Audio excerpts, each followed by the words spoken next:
tondu no megukinya na Ngai wa muoyo amurathime ginya nevertheless Ngai wa muoyo akurathime ona ni undu wa gwikinyia guku muthi uyu.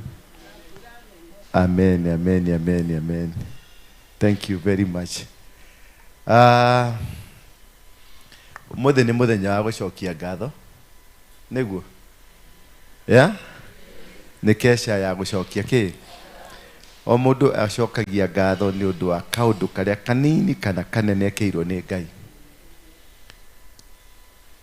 Ate gutire mundu kejeri na Githwairi ni tunuge andu angi meguko maigwe niguo na nywe muthi mwirute Githwairi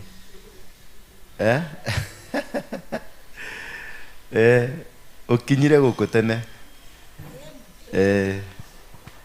nimo mehatumia aria marugaga gacai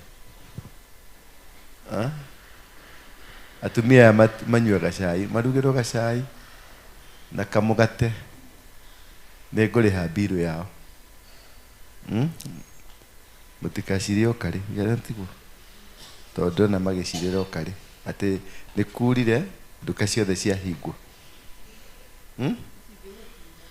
ati gutiiria tondu ni kurire ng'ombe ciaga gukamu ni marugirwo turungi ithu tikunywa turungi tukunywa turungi uyu ni arakara igwa ni turungi ni muhumukire ndiona no kuhebebeta murepebeta kwebebeta kurekereria kariera kangi goke ni ndakena muno ni kigoco kiu na muthiage na mbere na kugoca uguo tondu uguo niguo wita Ngai. Hivyo ndivyo tunamuita Mungu. Bwana asifiwe. Bwana asifiwe tena. Asante.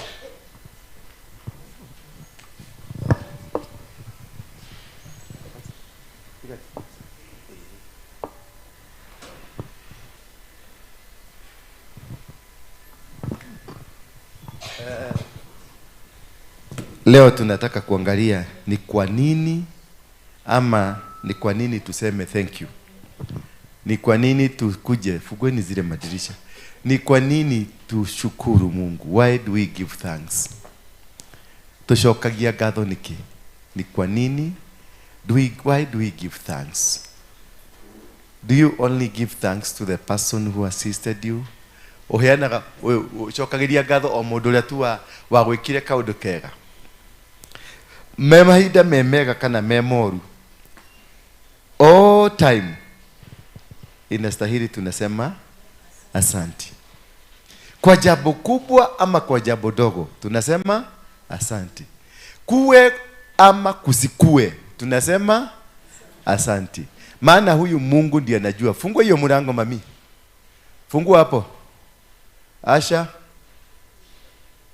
Fungua hiyo milango kabisa. Hivyo. Teko higirira irathimo. No irathimo kuri ciukaga na murango, kuri ciukagira ndirisha-ini, kuri ciukaga na mihehu, kuri ciukaga ciguthukite.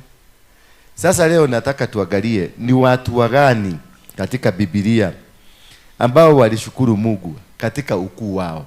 Walikuwa watu wakubwa, walikuwa watu wana uwezo mkubwa kabisa, lakini bado walijua kuna Mungu mbinguni. Bwana asifiwe sana. Na hiyo ndio nataka sasa tuelewe ni kwa nini. Ni kwa sababu mtu ni mkubwa ama ni kwa sababu mtu ni maskini? Maana kuna wale watu wengi ambao wanasema asante ni wale maskini. Matajiri sana sana hawakuagi na time ya kusema asante. Lakini tuangalie kwenye Biblia tuone ya kwamba kuna watu wengi ambao walisema asante. Na wewe pia ni vizuri kusema thank you. Ni vizuri kusema Mungu asante kwa sababu ya kunipatia wakati huu, kwa sababu ya kunipatia muda kama huu, kwa sababu ya kunisaidia na kuniwezesha nikafika mahali nilifika. Maana ukikuwa na kitu kama hicho katika moyo wako kunaridhisha na Mungu anafurahi kwa sababu ya hivyo. So nataka tuangalie watu kama 7 hivi ambao katika Biblia, watu wa media mkuwe tayari, msikuwe watu wa kusubasuba, kwa sababu tutasoma vitabu vingi na hivyo vitabu tutaweka kwa lugha ya Kiswahili, kwa sababu naona shosho leo walituvamia usiku. Na ukiona shosho amekuvamia usiku, maneno imeharibika. Bwana Yesu asifiwe sana. Lazima ukae kulingana na venye wanapenda. Kwa hivyo tuangazie Miriam. Kuna mtu mmoja anaitwa Miriam. Miriam ni dadake Musa na pia ni dadake Aroni. Yeye ndio Miriam ndiye alikuwa dada mkubwa wa Musa. Ukiangalia kitabu cha Kutoka 15 mstari wa 20 na 21 inazungumzia kuhusu huyu mama alishukuru akiimba ama akicheza kile kitamburini. What is tamborini na Kiswahili? Ni kinumbi. Bwana Yesu asifiwe sana. Alimshukuru Mungu alipokuwa akicheza. Alicheza kitu ambacho kilifanya Mungu akafurahi sana. Miriamu akawaitikia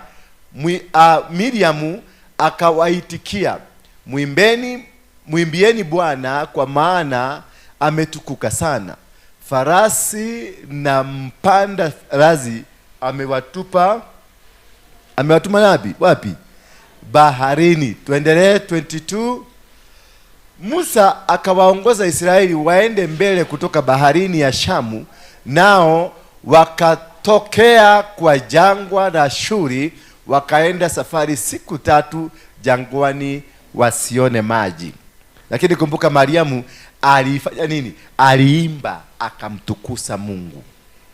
Katika safari ya siku 3 walienda bila kupata maji. Lakini kuna mama hapo mbeleni, Miriamu alikuwa amesema asante. Amesema thank you God. Katika kule kushukuru, katika kule kutambua uwepo wa Mungu. Maana kuenda kusema kwa Mungu asante sana ni kutambua kwamba kuna Mungu mbinguni. Ni kutambua ya kwamba kuna Mungu aliye na uwezo. Ni kutambua ya kwamba kuna Mungu ambaye anajua kubadilisha. Ni kutambua kwamba Mungu amekupatia bila kikwazo. Chochote ambacho tuko nacho bila kikwazo, bila kupimiwa, bila kuambiwa hiki ni chako na hiki si chako. Maana sisi zote ni watoto wa Mungu mmoja. Na huyu Mungu ndiye anajua kubadilisha, ndiye anajua kubariki, ndiye anajua kuwezesha, ndiye anajua kufanikisha. Bwana asifiwe sana. Kwa hivyo huyu Mungu, Miriamu alipoenda kuomba, kushukuru, kuimba nyimbo za kushukuru, naye Mungu baada ya siku 3 wana wa Israeli walienda bila kupata maji. Lakini baada ya siku 3 Mungu alitenda muujiza. Kwa sababu ya nini? Ya ile thank you, ile kushukuru kwa Miriam. Kwa hivyo kushukuru, tunaposhukuru kunafunguaga mlango ambao ni wa kimuujiza. Unaporudi kwa Mungu kusema asanti kwa sababu ya afya, kwa sababu ya mwili, kwa sababu ya pesa, kwa sababu ya watoto, kwa sababu ya kazi, kwa sababu ya kukuwa na kusanyiko kama hili, tunakuja tunabia Mungu asante. Kuna kitu kinafungukaga. Maisha yako ambayo yalikuwa yamekwama yanakuamuka. Maisha yako ambayo yalikuwa yameteleza yanatoka kwenye matelezi yale. Maisha yako ambayo yalikuwa yamezingirwa na mazingaombwe yanaondokiwa. Maana unapata power mpya. Unapoenda kwa Mungu kumwambia asante, kuna power mpya, kuna nguvu mpya ambao unapata. Na hiyo nguvu inashinda majaribu mengine yote yaliyo mbele yako. Maana unaporudi kwa Mungu, unaenda kumwambia Mungu, nimesema asante kwa sababu, sio kwa sababu ya vile amekutendea, kwa sababu anaitwa Mungu. Bwana Yesu asifiwe sana. Kwenda kusema asante ni njia moja ya kuabudu Mungu. Ni njia ya kuambia Mungu, wewe ni Mungu na hakuna mwingine kama wewe. Na ndio tunaimba, acheni Mungu aitwe Mungu, acheni Mungu aitwe Mungu. Yaani acheni Mungu aitwe Mungu, sio kwa sababu ya mema makubwa ambayo amekutendea, lakini kwa sababu ni Mungu. Kwa sababu Mungu, huyu Mungu iwe amekufanyia, asiwe amekufanyia, bado atabakia kwa Mungu. Na ndio tunasema ya kwamba tunaporudi kwenye Mungu, unavutia Mungu zaidi, unampendeza Mungu, unafanya moyo wa Mungu uyeyuke kuelekea kwako. Kwa hivyo atakupatia zaidi, maana ameona wewe ni mtu wa kusema ama kurudisha shukrani. Wewe ni mtu ambaye unamtambua. Wewe ni mtu ambaye unatambua uwepo wake. Wewe ni mtu ambaye unakaa chini na kuona ya kwamba alivyokutendea kwa uchache, pia hivyo huyu Mungu ana uwezo wa kukutendea kwa ukubwa. Bwana Yesu asifiwe sana. Kwa hivyo Miriam alirudi kwa Mungu licha ya kuwa kaka yake alikuwa ambaye ni mtu mkubwa katika huduma, lakini alirudi kwa Mungu na akamwambia Mungu asante kwa kumwimbia nyimbo. Kwa hivyo njia moja ya kushukuru Mungu ni kigosho. Bwana Yesu asifiwe sana. Hivyo tumeiba. Kuna kule biguni kumefurahiwa. Kule biguni saizi kuna furaha kubwa sana. Maana tumeiba na tukamtukuza Mungu. Hiyo ndio kitu ile ilifanya Daudi awe anamkaribia Mungu sana. Na hata Mungu akasema huyu jamaa ni mtu ambaye ana mvuto katika moyo wangu. Bwana Yesu asifiwe sana. Kwa sababu Daudi alicheza kinumbi, aliimbia Mungu mpaka nguo zote zikaanguka chini. Haleluya. Mpaka nguo zote zikafanya nini? Kwa sababu ya jinsi alivyompenda Mungu. Kwa hivyo hatufanyi jambo lolote hapa kwa ajili ya vile ambavyo Mungu ametupatia nguo nzuri, Mungu ametupatia pumzi, Mungu ametupatia neema kubwa, Mungu ametupatia manyumba makubwa, Mungu ametupatia siku za kuishi, Mungu ametupatia hekima, Mungu ametupatia uhai. Hapana. Tunamshukuru Mungu kwa kitu kimoja tu, kwa sababu yeye ni Mungu. So at whatever level, chochote ambacho unachokifanya, Mungu atabaki kuwa Mungu. Akupatie, atabaki kuwa Mungu. Asikupatie, atabaki kuwa Mungu. Danieli akamwambia Mungu, hata kama utanikataa, bado nitasimama na wewe. Akina Meshaki na akina Abednego wakamwambia Mungu, hata kama tutashindwa, bado wewe utakuwa Mungu wetu. Ya Ayubu akamwambia Mungu, hata kama utanikataa, bado nitakufuata kama Mungu wangu. Maana kuna makubwa ambayo waliona katika ufalme wa mbinguni. So kusema asanti, kurudisha shukrani, kunafunguaga kibali cha Mungu katika maisha yako. Sasa hivi wewe umekuja kurudisha shukrani, kuna kibali cha Mungu kipya kimefunguliwa. Bwana Yesu asifiwe sana. Kuna mambo ulikuwa unayatafuta kwa ugumu, sasa hautautafuta kwa ugumu. Kuna maadui walikuwa wamekupangia, sasa wameondolewa. Kuna kitu kilikuwa kigumu kukuja kwako, sasa kitakuja rahisi. Kuna jambo lilikuwa limeinukia familia yako, sasa familia yako haitainukia. Maana Mungu, uwepo wa Mungu umekaribia kidogo. Sasa Mungu ameona wewe umekuwa rafiki. Kurudisha shukrani, tunarudisha shukrani kwa sababu sisi ni marafiki wa Mungu. Bwana Yesu asifiwe sana. Ndio kwa maana tunarudi kwake kumwambia thank you. Unarudiki kuambia thank you ambaye ni rafiki aliyokutenda mazuri. Kwa hivyo tunarudi kwa Mungu kwa sababu yeye ni rafiki yetu. Na kama yeye ni rafiki yetu, rafiki yako hawezi kufanya ama kukuachilia mambo ambayo yanaweza kukutesa. Rafiki yako hawezi kukuachilia kwenye vita. Rafiki yako hawezi kukuachilia kwenye mambo ambayo hauwezani nao. Rafiki yako atakuwa anakusaidia, rafiki yako atakuwa anakuzungumzia, rafiki yako atakuwa akikuelekeza kwenye njia mzuri, rafiki yako atakuwa akifanya mambo ambayo yanakufanikisha kwenye malengo mbalimbali. Kwa hivyo huyu Mungu tunapomrudishia shukrani, ni anatukua rafiki wetu wa karibu zaidi. Na anapokuwa rafiki yetu wa karibu zaidi, ni ya kwamba rafiki wa dhati anakuaga, anakuachilia, anafungulia kila milango yako, na anakufungulia neema zote, na anakufungulia kila ambacho unakihitaji. Bwana Yesu asifiwe sana. Hiyo ndio jambo muhimu sana kufanya. Unaporudisha shukrani, unavutia Mungu zaidi na zaidi, anakuwa rafiki wa karibu na zaidi. Na kwa hivyo kuwa rafiki wa karibu na zaidi ni kumaanisha hautakumbana na mambo mazito yaliyo na magugumizi, kwa sababu rafiki yako yuko karibu na wewe. Bwana Yesu asifiwe sana. Kwa hivyo kurudisha shukrani ni kufanikisha na kufanya mapenzi ya karibu na Mungu. Na unafanya Mungu anakuwa rafiki yako. Na unakuwa Mungu anakuwa wa karibu zaidi na wewe. Unafanya Mungu anakuwa mtu, anakuwa wa kukupenda zaidi. Maana anajua hata akikupatia ndizi leo, utasema asante. Kesho atakupatia nini? Atakupatia kitu kubwa kubwa. Alafu tena anajua utasema asante. Kesho kutu atakupatia kingine kubwa na utasema asante. Kesho kingine atakuinulia zaidi na utasema. Ndivyo unaona kupanda kwetu kwa ngazi, kutoka ngazi moja kwenda ngazi nyingine, ni kwa sababu tulienda kwa Mungu tukamwambia asante kwa ile kidogo alitupatia. Bwana Yesu asifiwe sana. Ulitambua uwepo wa Mungu kwa uchache ambao alikuja naye kwako. Maana Mungu na yeye anajua kutuangalia. Anajua kuangalia tabia zetu na mienendo zetu. Anapotaka kukubariki, atakupatia kitu kidogo, ndio aone kama utaanza kukasirika ama utaanza kucomplain. Mungu, sikuwa nimesema shilingi 100, nilikuwa nataka shilingi 1,100. Sasa hii 100 itanisaidia na nini? Hapana, anakuangalia kwa hiyo kidogo amekupatia. Anakuchugulia aone wewe utafurahishwa na hiyo 100 ama utaenda kucomplain. Bwana Yesu asifiwe sana. Kuna mama kama huyu kwa mfano, alikuwa amekuja hapa akitarajia nimpatie shilingi 1,000, nikampatia shilingi 50. kutoka hapa akienda huko ataenda akinugunika, sasa hata nikienda hiyo kanisa huyu hata gari yake sasa hii itanitosha nini, nitalipa fare tu, na nikilipa fare nikifika nyumbani hakuna chakula, na mimi nilikuwa nimekuja nipate chakula ya kutosha. Sasa unaponugunika Mungu anaangalia unanugunika. Kwa hivyo anajua hauko tayari kubarikiwa na vitu vikubwa.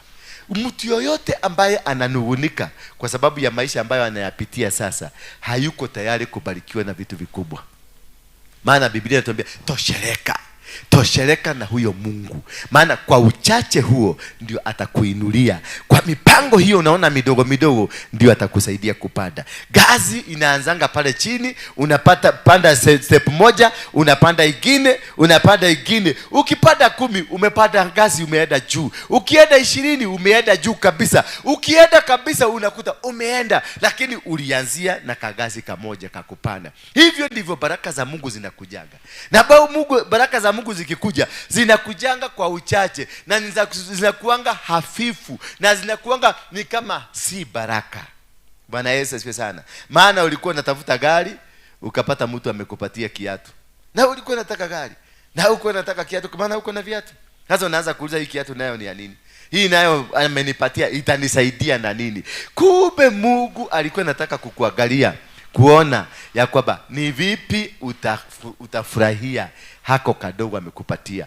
Maana unapofurahia hako kadogo, hivyo ndivyo utafurahia hikyo kikubwa. Na ukufurahia kadogo ni kumaanisha kumwambia Mungu, mimi niko tayari, chochote utakachonipatia nitakitunza. Kwa hivyo ukiona mtu mwenye wa kunugunika kwa sababu ya maneno ama kwa sababu ya kitu kimoja ama kingine ambacho Mungu amekupatia, lakini unasema sikuwa nataka hii, nilikuwa nataka mingi, ukaona mtu kama huyo ananugunika, ni kwa sababu hatambui uwepo wa Mungu katika maisha yake. Hatambui ishara za Mungu katika maisha yake. Hajui ya kwamba huyu Mungu ndiye aliyekupatia, aliyekunyima ndiye alipatia mwingine. Bwana Yesu asifiwe sana. Kwa hivyo furahia kitu kidogo Mungu amekupatia. Unakuja nacho kidogo hicho, unaambia Mungu asante. Kama ni tu pesa amekupatia kidogo, kashamba amekupatia kidogo, hata kama alikupatia bwana. Unajua wengine hapa tunatafuta mabwana na wengine tunatafuta wanawake. Bwana Yesu asifiwe sana. Kuna unapata unakuja hapa, unapata alafu tunakuja tunakuombea Mungu anakusaidia unapata bwana, lakini yule bwana ulipata hana jicho moja. Bwana Yesu asifiwe sana. Kile kiboyfriend kimoja kinaanza kukwambia hi babe, niaje babe, hakina jicho, na pande hii yote meno ilitoka na ile imebaki bili hapa imekaa hivi. Sasa hiyo umetoka kuombewa hapa na umetoa mpaka fugura 10 na umetoa mpaka dhabihu ya kutafuta bwana. Ukitoka tu hapa, naye Mungu akasema, Mungu kupitia kwa nabii akasema, utapata bwana, bwana atakaye kukaa na wewe na ni bwana mcha Mungu. Bwana Yesu asifiwe sana. Sasa ukipiga kona 2, kona 3, kona 4 kufika yule bwana unapata ni bwana jicho hakuna, aligogwa. Unaona hii ni nyundo iligoga ikamaliza huko, maana kwa sababu ya mongale. Meno hii yote hana. Ile meno imebaki ni ngapi? 2. Na unajua meno ikibaki 2 inatokaga nje kama imekaa namna gani? Sasa huyo ndiye anakuambia babe, ni aje?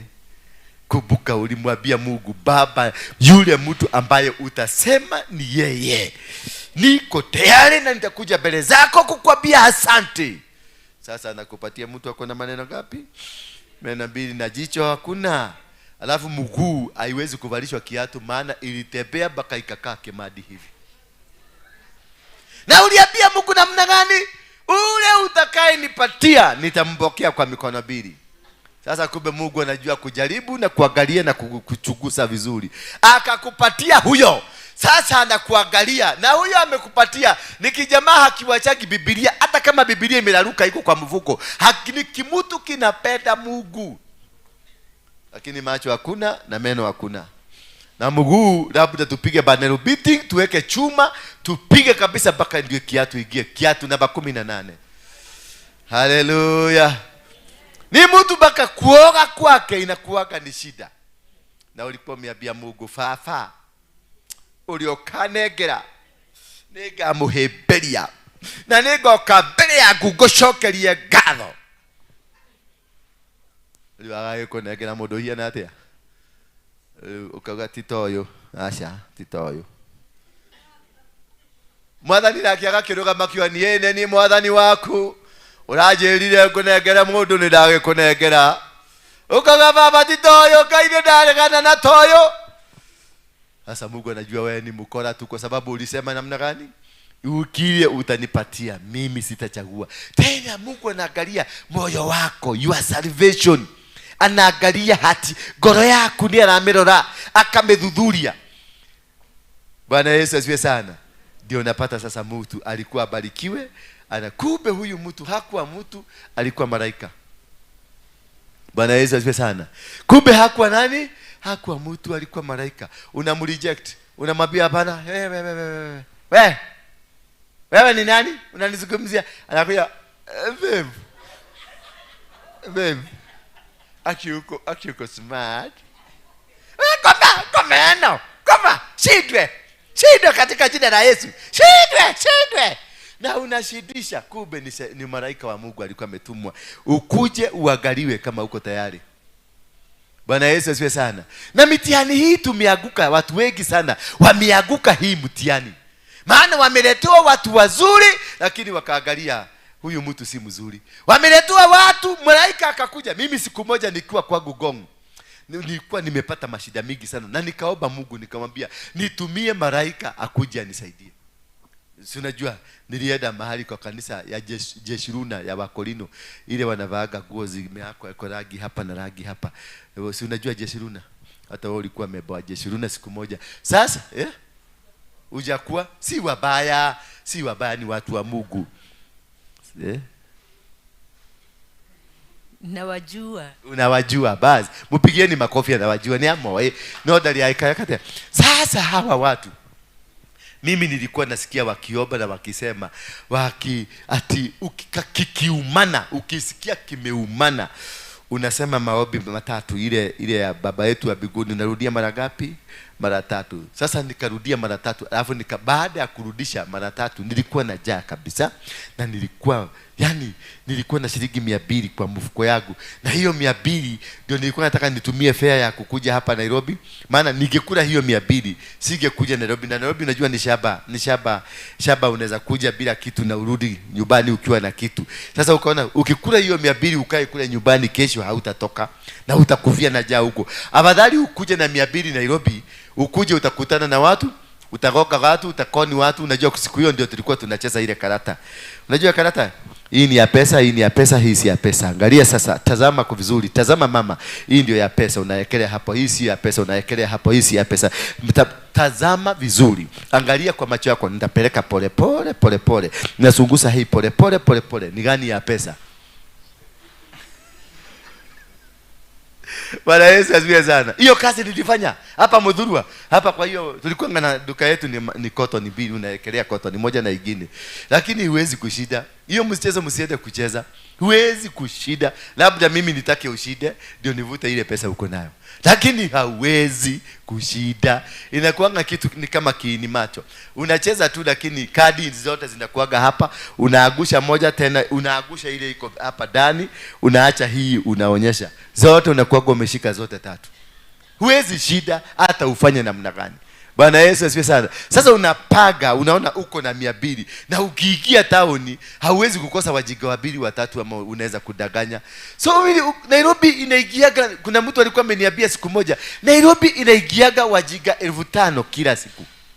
Sasa na mimi nikahesabu nikajua, kati ya hao wajinga 5,000 si nipate wajinga 3 tu ambao nitadanganya nirudi nyumbani. Na nikikuja nikicheza karata kidogo, na wamama mnapenda kudanganywa, maana mnapenda kutajirika haraka. Kidogo nafanya hivi, natoka na elfu yangu 2 naingia gari narudi Gong. Naenda kukaa huko. Sasa siku moja kiliumana. Nikakuja kucheza hapa. Nikacheza, tukashikwa na kajo, lakini mimi nilifaulu kuponyoka kutoka kwa gari. Tukaenda, pesa yote ikaenda, kila kitu. Si wiki mzima sikufanya kazi. Sasa ilibidi kikiumana kabisa, tunakumbuka Mungu. Ilibidi nikaambia Mungu, teremka sasa, nitumie malaika akuje anisaidie. Maisha imekuwa ngumu. Mungu wa mbinguni anakuaga na masikio. Na ndio nawaambiaga, msione mtu ajaokoka mnaona huyo mtu ni wa shetani. Hakuna mtu wa shetani. Watu wote ni wa Mungu. Bwana Yesu asifiwe sana. Watu wote duniani ni wa Mungu. Ni kudanganywa, tulidanganywa tukaenda kufanya vitu vingine ambavyo havifai. Ni kuondolewa, tuliondolewa kwenye uwepo wa Mungu tukapelekwa. Lakini mtu akirudi kama sisi, mimi si nilikuwa criminal, sasa si nilirudishwa na nikakaa. Sasa si mimi ni mtu mzuri ama mimi ni mtu mbaya? Mkiniangalia hivi, mimi nitaenda mbinguni ama nitachomeka? Agnes, ukijadora ogu wale udaragira mathafu mariko? Thank you. Pigieni Agnes makofi. Mimi nilikuwa nafikiria Agnes atasema utachomeka. Bwana Yesu asifiwe sana. So katika ile hali ya kuomba Mungu, nikamuitisha Mungu, ile kitu ilitokelezea kwa geti yangu. Ni nini? Ni mama mwenda wazimu, na alikuwa uchi wa mnyama. Na alikuja akaniambia, nataka unipatie shilingi 200. Na hiyo 200 ndio ilikuwa kwa mfuko. Na mama akasimama hapo na akasema, no kinyaone gere magana meri, na akakaa hivi, akaachilia makojo kwa geti.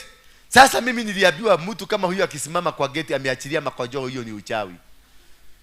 Mimi nikaambia mama, toka hapo ama nikatakate wewe na panga. Kaniambia jaribu. Jaribu kuja unikate na panga. Mimi nitakurarua, nitakumaliza. Leo nimekuja, lazima unipatie 200. Nikaenda nikachukua kimuti nikuje nacho, nakuja kumupiga.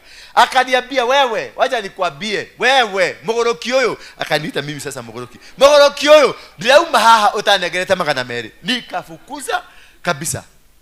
Akang'ang'ana na hiyo 200, nikakataa kumupatia. Kumbe alikuwa Mungu. Mimi ninaona mwenda wa simu, kumbe alikuwa Mungu. Mama akaenda. Alipoenda sasa nikaanza tena kuomba ile maombi nilikuwa naomba. Mwezi mzima si kupata. Nilikuwa naiba sukuma ya wenyewe kwa shamba, ninapika, ninakula. Mwezi mzima pesa ikakosa kabisa.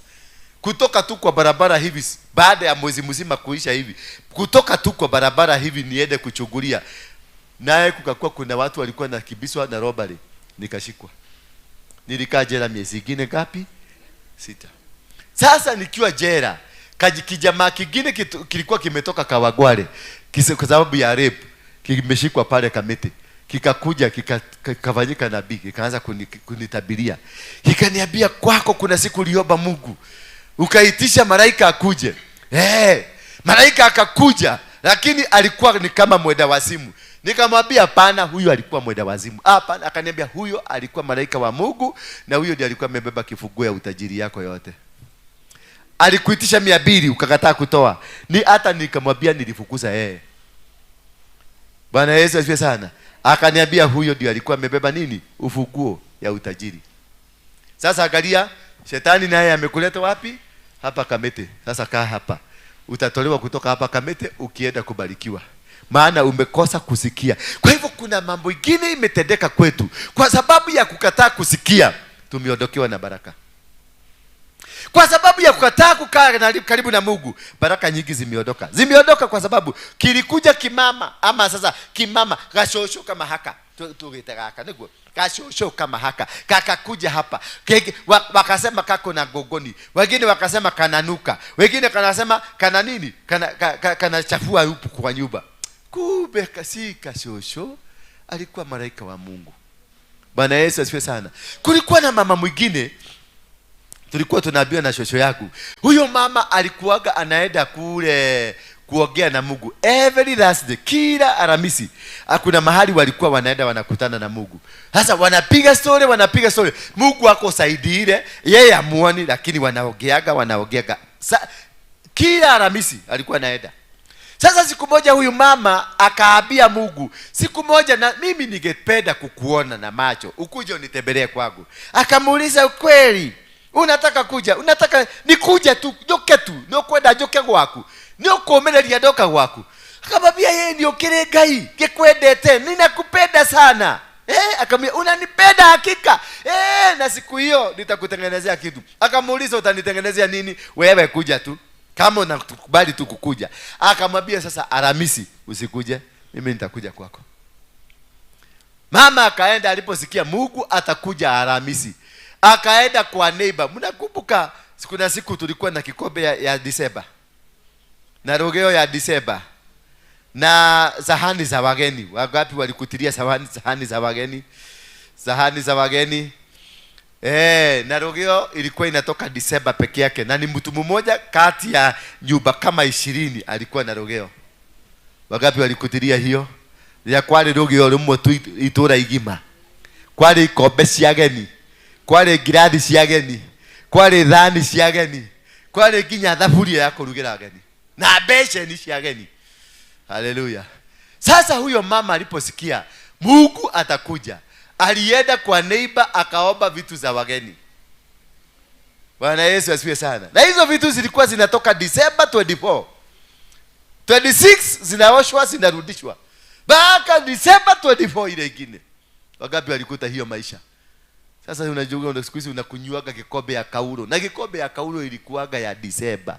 Ya wageni, si ya watoto wote. Kwa hiyo tulikuwa tunakunywa kikombe gani? Ile ya mabati, ile imeisha. Mromo wote nao ugoteme.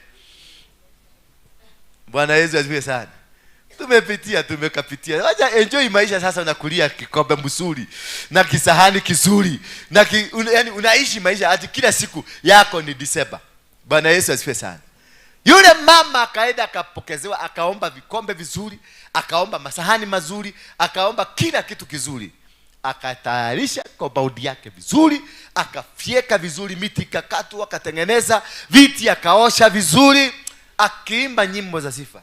Enogoro nedakunegera, enogoro, akiosha vikombe, enogoro. Yani ana kuhariria Ngai tondo ni aroka.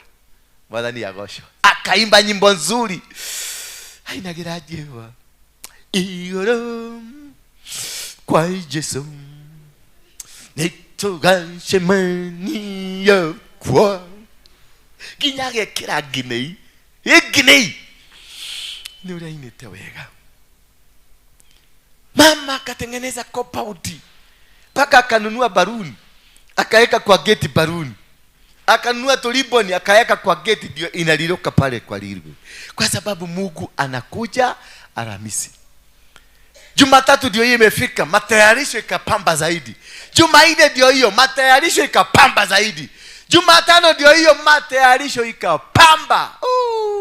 Hata watu wa neighbor akakata simu kwa sababu hataki maneighbor wakuja wamsubue. Unajua kulia ndo mashajagia magana gani? Kuna watu wanabadilikaga. Mgeni akiingia kama mtoto yake akitoka ng'ambo, unakuta tu story na wamama alikuwa anaongea sana inakatika. Hata kanisa hata kuja. Kwa sababu mtoto yake wa ng'ambo ni arashokire. Mwathani agocwo. Sasa mama akakata story zote, akakata marafiki, hata maneiba akwa. Sasa anataka kuongea na maneiba kwa sababu Mungu atakuja. Sasa ile njia ya kufukuza. Si unajua kuna watu tunakuaga tuna ile kaplani. Kwanza kukata, unakata Josephine, unakata Shiko, unakata huyo, unakata Agnes pole. Kiplani kwa sababu unaona ni kama unaenda kubarikiwa kesho. Bwana Yesu asifiwe sana. Na kwa sababu hautaki wakue kwenye hiyo baraka, wasije kusema sisi ndio tulikusaidia. Sasa unakuta huyo mtu anafinya pole, na finyo pole mpaka unaondoka. Halo. Bwana Yesu asifiwe sana. Sasa huyu mama alifinya kila mtu, neighbor, hata watoto wengine na watu wengine wa neighbor, makazeni, wakaambiwa sasa hii wiki yote, wiki ino yothe gukoro ndi mahoya ine. Na ndi amuhoya tu mutigakorwo mugiuka tondu ndirenda gukorwo ngika maundu maingi, tondu gukorwo ndi mahoya-ini. Tondu Ngai ni aroka, na Ngai aroka kurehe irathimo, na ndekwenda mukamenya kirathimo. Bwana Yesu asifiwe sana. Mama akafika Thursday asubuhi saa 2, maana Mungu alikuwa anakuja saa 4:30. Saa 2 akatengeneza kachai. Saa 3 kamchele kakeekelewa vizuri na kanyama kafurae, kabusi na kakuku zote zikatengenezwa zikakaa mzuri. Chakula mapochopocho, akatengeneza ile ya self service.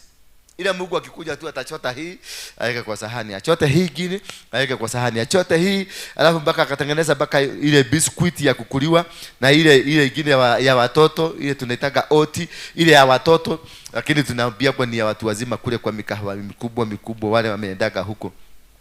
Wanapatia go oti, wanapatiwa nini hiyo ingine? Cereal na Weetabix. Ile siana Weetabix unapatiwa hapa, unapatiwa Atunabii ni matayarisho ya breakfast. Bwana Yesu asifiwe sana. Sasa akapangia Mungu vitu vizuri na ametoa watu wa makaseni wote wakaondoka, hata watoto wake wakaondoka, kwa sababu Mungu anakuja. Sasa saa 4 Mungu alisema anakuja saa 4:30. Saa 4:15 Lilian alikuja. Unaona hivyo melala kidogo, hivyo ndivyo Mungu alikuja. Sasa saa 4 Mungu akaingia. Na aliingia namna gani? Alikuja kamsee kamezeeka, kamejaa vidoda mwili mzima, kananuka. Yaani kakikuja hivi ukiwa pale unasikia kitu kinanuka. Alafu hizi zile zilikuwa zinafuata hako kamsee ni hizi ya blue na ile ya green na ya yellow. Zinakuja ni kama ndege ya helicopter zikiescort mudhamaki. Bwana Yesu asifiwe sana. Mama alipotoka tu kuangalia kwa gate, akaangalia niki kile ni maitho ndira irakaa niki nani wewe, akamwambia leule maito nyokoa, paka ameshika mapua, kwa sababu hiyo msee kufika kwa gate, ufundo ile iliingia kwa compound msime linuka. Maizi zikatagulia mbele, zinaanza zile za yellow na zile za green na zile za blue. Mnasiona zile kubwa zikatokelezea, zikaruka mbele ya msee, zikaenda kwa nyumba. Kwenda kwa nyumba zilivamia mpaka chakula, maana kule chakula ilikuwa imepangwa na masafuria vizuri na mabesheni. Zilienda na zikakalia hiyo mabesheni, zinangojea kufunguliwa zikule. Mama kuangalia maizi already zimetagulia, zingine ziko na mzee, zingine anaendelea kufanya hivi. Akaambia mzee, toka hapa, kwenda kabisa, toka mahaha kiko giki komeno muka guthukia iruga atia ye komeno. Akamwambia wewe dada okoya ojekerere ona twirio tonini ojekerere igoto-ini ende muhutu ndaigua tango kwa ndokwe kameno ndwehere guku ndathie kana ngahingurire ngui. Hii saa hiyo maizi zinafanya nini? Zinatabagi iria ngi shakero ile rasio na icio ciothe ciraba nginya nĩ cirathondeka karwĩmbo, nginya ũkaigua tarĩ gatũni fulani ka rwĩmbo fulani nĩ ũrĩa ciokire ciratambũrũrũka gũkũ. Wewe mama kile thina kamkuza kama be umaguko pio ndume kana gwetere ngui kama yeke hato mai genyua akimya ndume goko na mugeni wakwa ni akirie gukinya kai jaba no na sitigetie ndagika iganu akinya ndume othie. Wewe mama mzee akikimya newe hai ni okorathimo yako ya nyumothie komeno saitani mokaga guthukia maru iruga ria naniki ugo taimete la tene ngoma la gotomire uke uthukirie iruga to niramenya ni kuroka mugeni. Acha nie ndiuma na oruwe no ngaragu tara ngaragu icio ciaku na kuu komeno. Muse akaondoka pole. Alipofika kwa neighbor akapata mama alikuwa mjane, alikuwa mezaa ni kunyonyesha. Akaambia mama niende muhutue wena toirio gehe. Mama akamwambia mimi niko na kachakula kadogo na ni ya watoto, acha nikukatie kidogo kule. Muse akakaa chini akakula hiyo chakula kidogo. Alipokula alikumaliza akabadilika. Mama kuingia kwa nyumba kurudi, akampatia tumaji akakunywa. Akamwambia gokete goko mucio yoge twena kireko ni ndari njuke no ndoka anyingata riu kiria ngumukuire ri ni ndakirehe mucio uyu. Mama kuangalia kidogo hivi akakosa mtu akapotea akaenda.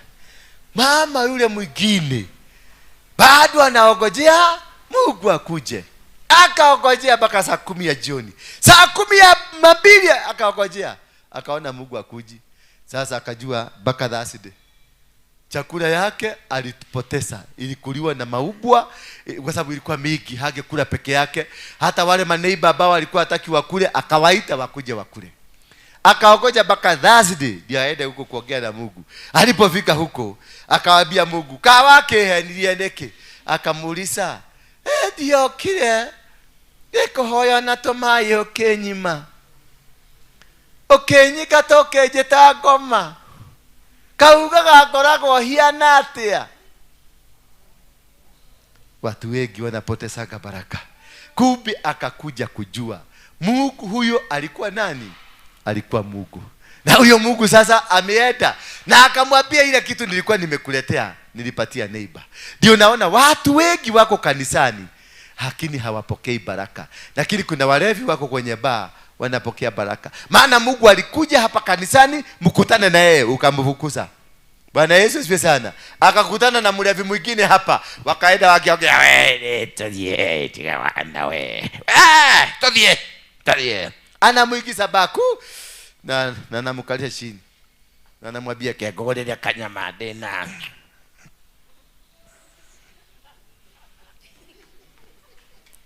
Ekira kanudhu hau. Kanudhu. Kila modo yo kanudhu.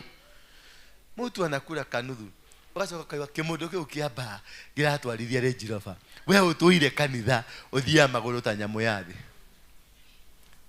Todo hatujui jinsi ya kumwelewa na kujua Mungu anatakangaje, anakaangaje, anakuwa kitu kidogo tu. Mungu atakujaribu na kitu kadogo sana atakujaribu nayo. Atakupatia kazi tu, arudi akae pale, agusie jongwa, akae pale, achugulie hiyo kazi alikupatia, utafanyaje nayo? Atakupatia mtu wa kukusaidia. Kama hivi hawa mama wamekuja hapa, wanakuja wanashidaga pale wakichona viodo, anachukulia sisi. Maana tumekuwa tukiambia Mungu tunataka huduma yetu ikuwe kubwa. Tumekwambia Mungu tunataka tuende kesha, tuneke crusade na crusade zetu ziende watu waokoke. Tumeambia Mungu tunataka pesa, tunataka kiwanja yetu. Tumeambia Mungu tunataka ukitupatia kiwanja kikubwa, tutajenga nyumba kubwa, tutasaidia masikini, tutasaidia watu, tutafanya hii. Sasa anatuma nini? Tushosho. Hatumi twingi 50 peke yake. Sasa anakuchugulisha. Huyu mtu aliniambia nikimpatia kiwanja ajeke nyumba kubwa kwa sababu ya hawa wa mama, wengine wa masikini, wengine wanakuwa. Sasa hata lete washosho ambayo wako sawa, ataleta washosho walifukuzwa, wale wanalala kwa mtaro. Na sasa huyu shosho mwenye analala kwa mtaro alionana na maji kama miezi 3 iliyopita. Sasa nataka uimagine analalaga kwa karatasi ya gunia. Sasa nataka uimagine venye atakuwa akikuja kwako. Na wewe ni Mr. Smart. Hivi nimevaa kasuti. Si nimevaa kasuti kazuri. Mimi ni Mr. Smart. Na huyu mwenye anakuangalia ni mama ambaye ni msmart. Alafu mama kama huyu amelala kwa makotoni miezi 3. Kwa hivyo haogagi. Kumaanisha kuna harufu nyingine itafuatana na yeye kidogo kidogo. Bwana analalaga nini kwa makaratasi. Na ni Mungu anamleta delivery. Sasa huyu halali, huyu halali, huyu halali, huyu halali, huyu halali, huyu wote hawajaoga. Sasa Mungu anakuletea hapa kwa kanisa. Na sasa hiyo umevaa smart, kanisa yako umeweka mkeka, kila kitu yako mzuri, yani mpaka hiyo wamama wa kanisa ni kama wale wamama wa kanisa. Inua mkono juu. Inueni mkono juu wamama wa kanisa, wachana na mashosho. Wamama wa kanisa, inua mkono juu. Wotire. Warebo wa kanisa, warebo, inua juu. to.com. Unaona venye wamevaa. Unaona amehubeta wega. Riu magicokete monete tushosho turanuga, tushosho twina giko. Kumbuka tulishikana maombi hapa, tukaambiana Baba. Hula boshende de boria. Tunakuomba tuhe waja handu tugwaka no ngigatuhe kiwanja ni tugagucokeria ngatho, ni tugateithia theni, ni tugateithia gieki haria matari na kanyamu. Mwathani agocwo. Before Mungu akupatie hiyo umeomba, anakufanyiaga test kwa hiyo uko nayo sasa. Bwana Yesu asifiwe sana. Anakufanyiaga test na nini? Na hiyo uko nayo. Anakuletea watu kama hawa. Sasa mnakuja, mnawaweka wapi? Pale nje kwa sababu wananuka. Sasa hiyo mmeweka mameza huko, iko na gorodi, iko na vitu vizuri huko, watu wanakula, chakula imeletwa mpaka na gari kutoka mahali imepikiwa. Chakula mzuri. Shosho kama huyu anakuja anasema nataka kuingia kwa mesa, unamwambia ajifiche na hapo na unaweka badhia akae na hapo, awache kuleta uchafu. kwa watu wale wamekuja kukula. Mungu anakuchungulia tu. Bwana Yesu asifiwe sana. Sasa utakaporudi kuambia Mungu, maana utakaa, maana huyu kumbe ndiye alikuwa na kifunguo ya maisha yako. Huyu ndiye alikuwa na kifunguo ya baraka. Hiyo ploti mliomba Mungu, kumbe huyu ndio mwenye kifunguo. Hiyo ploti ambayo mliitisha Mungu awapatie na kujenga, kumbe huyu ndiye amebeba pesa hiyo. Kifunguo ya pesa ndio huyu amebeba.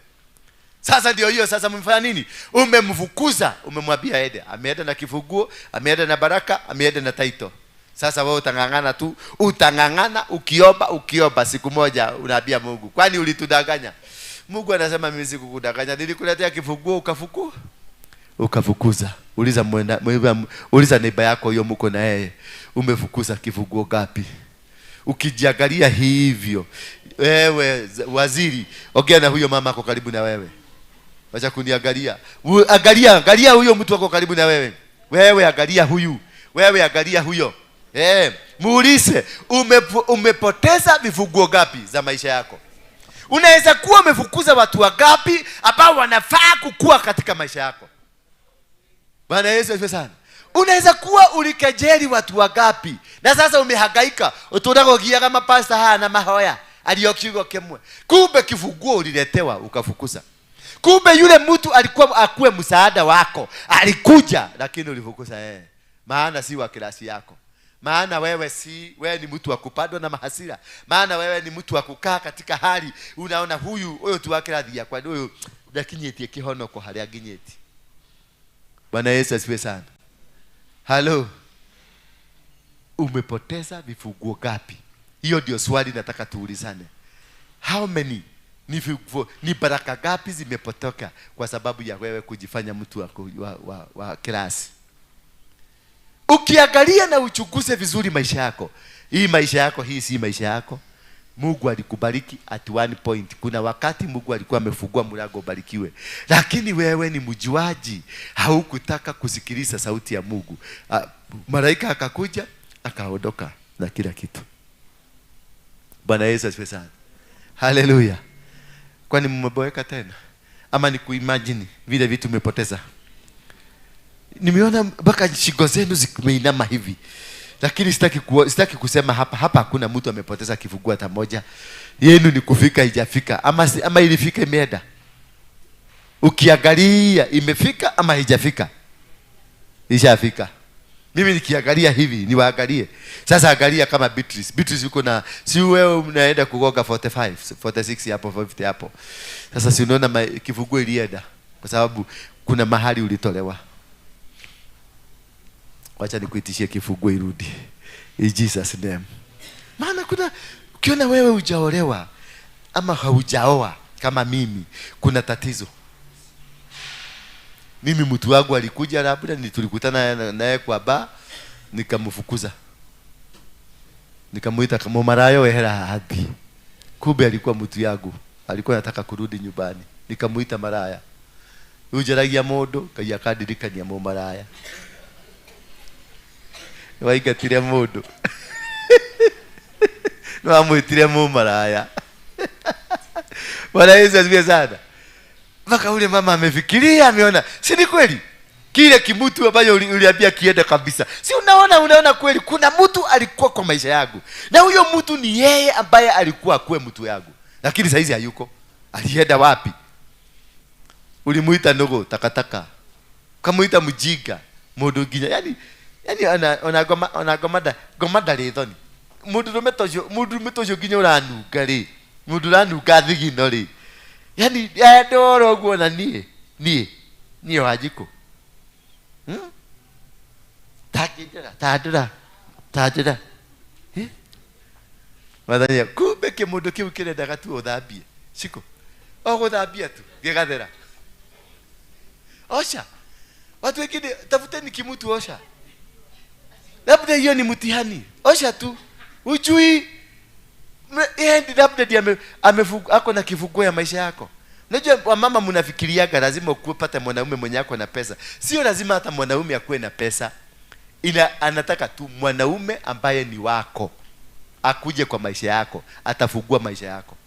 Anaweza kuwa unakiacha hapo kwa nyumba kinaangalia TV kutoka asubuhi mpaka jioni. Lakini ile baraka hiyo kimutu kililete, unaenda kazi zako zinafunguka kufunguka. Ukienda mahali, ukifungua biashara inafunguka. Ukienda hii inafunguka. Ukienda hii unakuta umeajiri watu kama 500. Ukitoka asubuhi unaambia koteko digagera cia kunywa kanyamu na hari afa mungetho. Bako na shida ni mudurumio ri kuyu. Atawauga atia? Tandigira ngiri igiri. Tandigithia wana. Negwetagia mbeca nyingi, negwetagia ngiri igiri. Niki undigageria wana ugo tanegira ngiri igiri kana ngoroke. Kwa sababu utaki aibu natoa 2,000 kwa sababu osho yeye alikuwa betri tu ya kukuja kukuconnect na baraka zako. Kwa hivyo sio lazima huyu mwanamume akuwe anafanya kazi.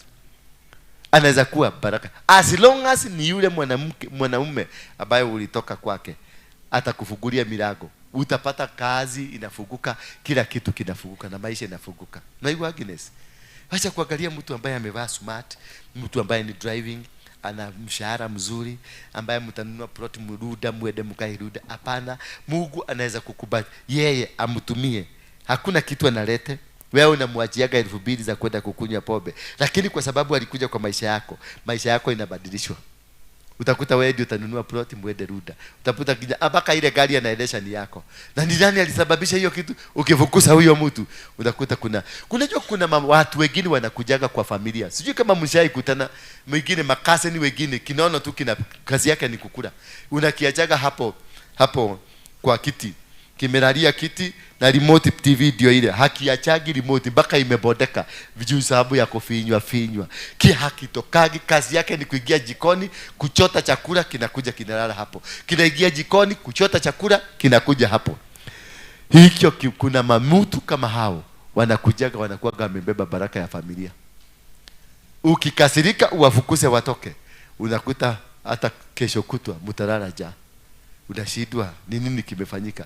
Kumbe ndio kilikuwa kina nini? Kina baraka. So angalia watu, mtu akikuja kwa maisha yako muangalie vizuri. Kuna mwenye anaweza kuja akue bomu na kuna mwenye anaweza kuja akue baraka. Angalia mtu alikuja, huyu tagu akuje, tagu tushikane na huyu, nimepiga hatua gapi? Tagu tushikane na huyu mama, tumepiga hatua gapi? Tagu tushikane na huyu mzee, nimefaulu namna gani? Nimerudi nyuma ama nimeenda mbele? Bwana Yesu asifiwe sana. Ukiangalia hivyo, utajua mtu huyu, unajua huyo gotire kondo turathi nake, na huyo we kondo turathi nake.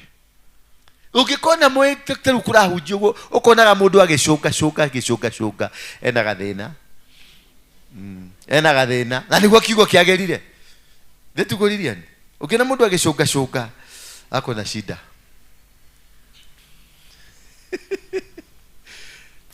Bwana asifiwe. Hebu jiulize, wewe ni vitu gapi vimekuja vimekuruka? Ni watu wangapi umekutana na wao wa maana, wamekuja wamekuruka? Kwa sababu ya nini? Wakati unakuja kurudisha shukurani, kuna vitu milango unafungulisha ya kukulinda vitu zako. Shukurani aina yoyote ile ambao unarudi kwa Mungu, unaambiaga Mungu, kuja ulinipatia hivi vidogo, sasa nimeridhika na hizi, kwa hivyo nimekuja tena. Mungu atakupatia nyingi zaidi, maana ameona una jambo la kusema asante. Lakini kama hauna hiyo jambo la kusema asante, hata hiyo kidogo alikuwa amekupatia anakupokonya. Na ndio nakuta watu wengi tumesafa, watu wengi tumeteseka, watu wengi tumekaa katika hali ya umasikini. Sio kwa sababu tulikuwa masikini, hatukuweza kusema asante. Kusema asante ni kitu ya muhimu sana. Kusema asante kwa jambo lolote. Kusema asante sio kwa sababu ya ile kitu Mungu amekupatia, kwa sababu yeye ni Mungu. Amekupatia uhai, amekupatia uzima, amekupatia uwezo, amekupatia pumzi. Unapumusa hivi, unavuruta ukitoa, unavuruta ukitoa. Hiyo yenyewe neiganete shokia gado. Mwadhani ya gosho. Bwana asifiwe sana. Kwa hivyo ni muhimu sana kuelewa hivyo, na tulikuwa tunaangalia kuona kuna mtu mwingine pia alirudisha shukurani kubwa, na hii shukurani ilikuwa ya maana ilifanya afaulu katika maisha yake. Anaitwa Hana. Katika kitabu cha Samueli wa kwanza 2 kutoka mstari wa 1 mpaka wa 10. Samueli wa kwanza chapter number 2 verse 1 to 10. Tusikie Hana, maana Hana alitafuta mtoto siku nyingi, lakini alipobadilisha jinsi ya kuomba, maneno yake it change. Naye Hana akaomba akasema, moyo wangu wamshangilia Bwana. Moyo wangu fanya nini? Wamshangilia Bwana. Licha ya kuwa hakuwa na mtoto, ameng'ang'ana kutafuta mtoto, lakini moyo wa Hana uliendelea kumshangilia Bwana. Akasema, pembe yangu imetukuka katika Bwana, kinywa changu kimepanuka juu ya adui zangu, kwa kuwa na ufurahia wokovu wako.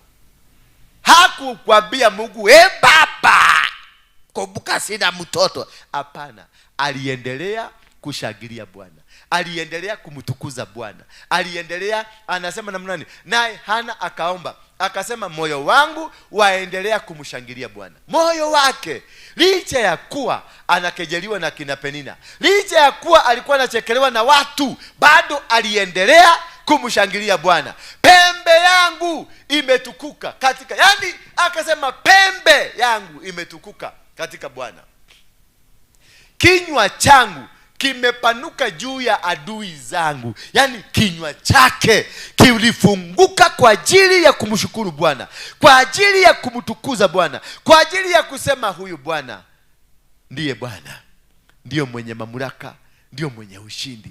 Hakuendelea kulamenti, hakuendelea kuteteza Mungu ama kumkubusa Mungu, kumbuka sina mtoto, kumbuka sina nini, kumbuka hape nina venye wanavyonichekelea, kumbuka aliendelea kufungua kinywa chake kumtukuza Mungu. Aliendelea kufungua kinywa chake kusema, wewe Bwana unastahili, hakuna Mungu mwingine kama wewe. Wewe ndio mwenye uwezo, wewe ndio mwenye mamlaka, wewe ndio mwenye kila kitu. Aliendelea kumsifu huyu Mungu, na hakuna siku alikosa. Kinywa changu kimepanuka juu ya adui zangu, kwa kuwa nafurahia. Aliendelea kufurahia wokovu, aliendelea kufurahia mapenzi ya Mungu, aliendelea kufurahia jinsi Mungu alivyokuwa. Verse 2, hakuna aliye mtakatifu kama Bwana, kwa maana hakuna yeyote ila wewe, wala hakuna mwamba kama Mungu wetu. Angalia, aliendelea kumsifu Bwana licha ya kuwa kuna kitu alikuwa anataka, lakini kilikuwa hakijakuja. Wacha kuangalia vitu ambavyo unavitaka havijakuja, vinakuja. Naendelea kumtukuza Mungu. Huyu mama alisema hakuna aliye mtakatifu kama Mungu, hakuna, kwa maana hakuna yeyote ila Mungu peke yake, wala hakuna mwamba kama Mungu. Hakuna gotire kindu kingihiana niona Ngai, gotire kindu kingigana niona Ngai, gotire kindu kingiko. Yani ona utari, hata kama hauna leo, hata kama uko katika hali ya upweke, hata kama uko katika hali ya umaskini, hata kama uko katika hali ya unyonge, bado Mungu anabakia kuwa Mungu. Mungu anabakia kuwa yeye ndiye anastahili kuabudiwa. Bwana Yesu asifiwe sana. Tuendelee kumwabudu huyu Mungu. Verse 3, tuendelee kumwabudu katika hali zetu zote, hali za unyonge na hali za kuwa, hali za kutokuwa na kitu na hali za kuwa na kitu, hali za kupungukiwa na hali za kuwa na vitu vingi. Katika hali zote huyu ni Mungu, na uendelee kumrudishia shukrani. Muzidi kunena kwa kutabakari, hivyo majivuno yasitoke vinywani mwenu, kwa kuwa Bwana ni Mungu wa maarifa, na matendo hupimwa na yeye kwa mizani. Bwana ni Mungu wa nini? Wa maarifa, na matendo yote ambayo mnafanya yanapimwa kwa nini? Kwa mizani. Maneno ambayo unazungumza yanatendwa kwa mizani. Mambo ambayo unafanya yanatendwa kwa mizani. Kila kitu unachokifanya kinatendwa kwa mizani, kinapimwa, kinawekelewa kwenye ratili. Bwana Yesu asifiwe sana. Ndio anasema msizidi kunena kwa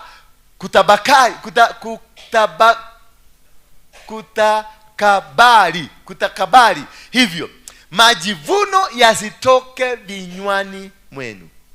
Bwana Yesu asifiwe sana. Usijigambe kwa hicho kidogo ambacho Mungu amekupatia, usijigambe. Kwa hiyo maneno Mungu, baraka ambazo Mungu amekupatia, usijigambe, usijione kama wewe ni mtu wa maana sana. Kuwa mtu mnyenyekevu, kuwa mtu wa kuendelea kuambia Mungu asante kwa wingi ambao umekupatia na kwa uchache Mungu amekupatia nao. Bado naendelea kumwambia asante. Huyu mama alizidi na akawaonya ya kwamba majivuno yasitoka vinywani vyenu. Maana kile kitu kimemaliza watu ni majivuno ambayo yametoka vinywa vyenu. Vinywa, mambo ambayo mnayazungumza. Umekuwa mwimbaji mzuri, unaona wengine ni kama matakataka. Umekuwa mtu mpishi mzuri, unaona wengine ni kama hawafai. Umeolewa na mjamaa kwa sababu anaendesha Prado, sasa unajiona wewe ni mtu wa maana sana. Bwana Yesu asifiwe sana. Wewe umepatiwa Prado, yule mwingine atapatiwa Prado VX. Halo. Maana kama Prado ilitoka ni TX, ingine haitatoka TX, itatoka VX. Kwa hivyo wewe ambao unaona ni kama uko na gari nzuri, ambaye hajapata kwa sasa, kesho atakipata, atapata gari kubwa kukuliko. Bwana Yesu asiwe sana. Kwa hivyo usione unyonge wako ni kama mwisho wako. Usione unyonge wako ni kama wewe hauwezi kufaulu. Na vinywa vyenu viwe za kuangalia. Kwa kuwa Bwana ni Mungu wa maarifa. Bwana ni Mungu wa nini? Wa maarifa. Bwana si mjiga. Mungu si mjiga. Na wanasemaga Mungu si adhumani. Huyo Mungu ambaye amekunyima leo, akampatia huyu amepatia, ndiye atakaye kupatia kesho. Anaendaga kwa utaratibu na kwa mpango. Haendagi na elimu yako, haendagi na ujuzi yako, na haendagi na mipango yako. Anaendaga kulingana na yeye venye alipanga ratiba zake. Kwa hivyo ni Mungu mwenye ujuzi mkubwa, ni Mungu mwenye maarifa, na matendo yake hupimwa na yeye kwa mizani. Matendo yake yote yanapimwa na yeye kwa mizani. Verse 4.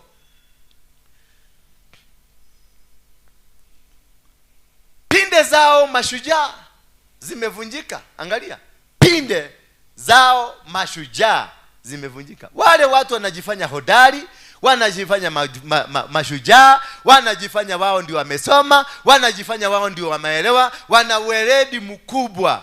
Pinde zao zimevunjika. Na hao waliojikwaa wamefungiwa nguvu. Wao ambao wamejikwaa wamefungiwa. Yaani wao ambao waliona ni kama wamezidisha, nguvu zao zimesimamishwa.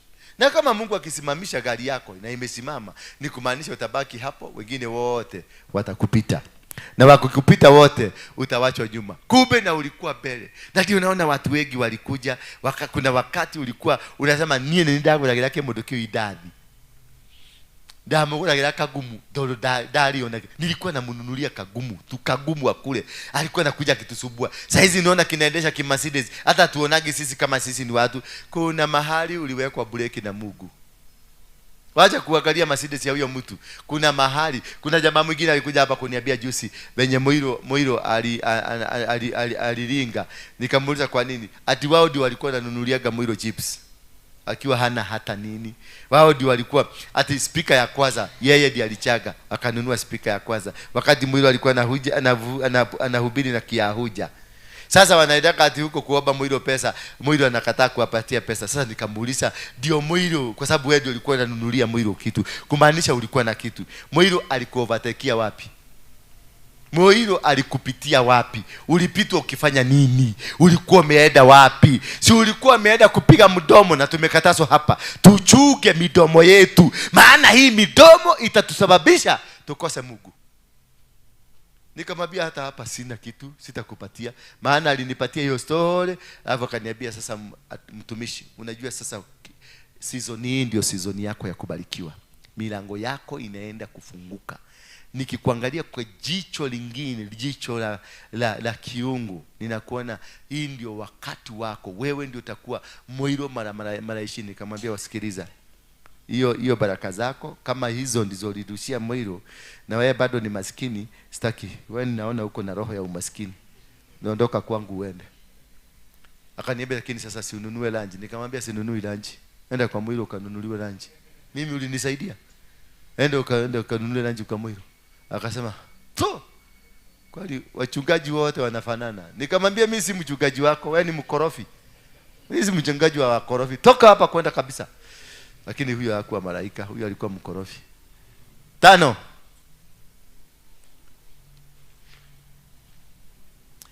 Walioshiba wamejikodisha ili kupata chakula, na hao waliokuwa na njaa wamepata raha.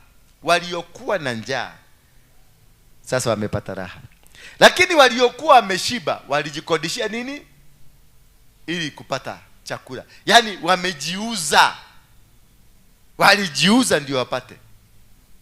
Bwana Yesu asifiwe sana. Lakini na hao waliokuwa na njaa wamepata raha. Naam, huyo aliyekuwa tasa amezaa watoto 7, na yeye aliye na wana wengi amedhoofika. Wale ambao walikuwa namchekelea amedhoofika. Kuna watu wanakuchekelea sasa. Kuna watu wanakuona ni kama hakuna mahali utaenda, lakini watadhoofika. Wewe ambaye wanakuchekelea, wanaona ni kama haufai, one day one time utafurahia. Hana alipata watoto 7, na kuna wakati aliomba hata mtoto mmoja alikuwa amekosa, lakini wakati wake ulipofika kuna kitu kilifanyika. Ni nini? Aliomba maombi ya shukurani. Aliomba, alibadilisha jinsi ya kuomba, akarudi kwa shukurani, akasema asante kwa kitu ambacho hakuwa nacho, Mungu akampatia. Kwa hivyo kusema asante, kuna vitu vingine ambavyo hatuna vitakuja tu automatically, maana huyo Mungu ameona huyu mtu nikimsaidia atakuwa mtu ambaye ni wa maana. Bwana Yesu asifiwe sana. Verse 6, Bwana huua naye hufanya kuwa hai, hushusha hata kuzimu, tena huleta juu. Huyu Mungu ambaye amekunyima sasa, huyu Mungu ambaye anafanya neiba yako hana chochote, huyo Mungu ndiye hubariki, na ni Mungu ambaye anajua kuua. Kejeli yako ataivunja, dharau yako ataimaliza, na in that process atalift mtu mwingine, atainua ama atafufua mtu mwingine. Hushusha hata kuzimu, atakuteremsha, na huyo Mungu ndiye anajua kuinua. Yeye ambaye unaona sasa uko juu, huyo mwingine ako chini, mungoja tayari atapanda, sababu bado ni Mungu. Huyo Mungu anajua kusawazisha, na anakuja kwa wakati wake, anakuja kwa kipindi na nyakati zake, na anapokuja hakuna kitu kitabadilika. Anapokuja hakuna, wale ambao walikuwa wamesema hautaenda mahali, utakuta wao ndio wanasema kaone gaiye, yani onengania ni watu waliyeke kalikeu onengania wake wakile nyobeno, kwa sababu huyo Mungu anajua kusawazisha, anajua kubariki, anajua kulete katika lete, anajua kulete na kufanya mambo yanafanyika mapya na mazuri. Bwana Yesu asifiwe sana. This is God. Kwa hivyo if we can go back, tunarudi kwake kusema asante kwa ajili ya uimbaji, kwa ajili ya kuabudu, kwa ajili ya kujua kuhubiri, kwa ajili ya kujua kupika, kwa ajili ya kukaa na kanyumba, hata kama ni kanyumba kama karatasi, bado namwambia Mungu ni asante. Bwana Yesu asifiwe sana. Kwa sababu kuna wengine wako ndani ya jeneza, kuna wengine wako chini ya mchaga, kuna wengine sasa hawawezi kupumua. Wewe ni mzuri, uko hai, hata kama unalala kwa nyumba ya makaratasi, lakini uko nini? Uko hai. Bwana Yesu asifiwe sana. Verse 7 quickly. Bwana hufukarisha mtu, naye hutajirisha mtu, hushusha chini, tena huinua. The same God anaweza kukufanya ukuwe maskini, ukose. So wala adhimu hubirada, wagi akanyamo kanini hubirake, hubirada, funika tumbo yako. Bwana Yesu asifiwe sana. Haleluya. Bwana Yesu asifiwe. Inua mikono yako juu kama umebarikiwa. Yes. So huyu Mungu anajua kuteremsha, na huyu Mungu anajua kuinua. Kwa hivyo inategemea what is your relationship with this God. Kwa sababu kama ukimpenda, unamwabudu, unajua kusema asante kwake, hakuna siku utateremka, atakuweka kwenye kiwango cha juu. Lakini ukisahau Mungu kwa sababu amekupatia sasa tu chakula, umeshiba kidogo, unatoroka, utarudi huko kwake wakati uko na shida. Maana watu wengine wanakuja kunitafuta hapa kwa sababu walikuwa nazo lakini zilienda. Sasa nakuja kukwambia nie dali na ido. Niyo ranyo na hada na gari mugwaja. Dari na mathukuru 3 ciana 3,000 umundi heto kagogwo ngerorera thukuru ciakwa ni ciatahirwo ni ciathire cikoro na andu angi. Huyo ni Mungu anajua kuteremsha, na huyo Mungu anajua kupandisha. Tusimame kwa miguu yetu.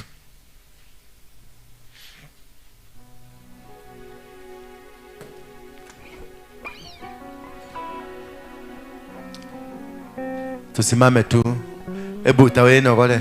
Jinogore kidogo. Jinogore kidogo. Bwana Yesu asifiwe sana. Winogore. Fanya hivi. Jinogore hivi. Rusha goga huyo mkumu ako karibu na mgoge gumi. Mgoge gumi vizuri. Ukiona haiwezi kuanguka ujue huku mgoga vizuri. Goga huyo mwingine gumi vizuri. Mgoge gumi. Yes. Thank you. Nataka tuimbe worship moja ya Kikuyu.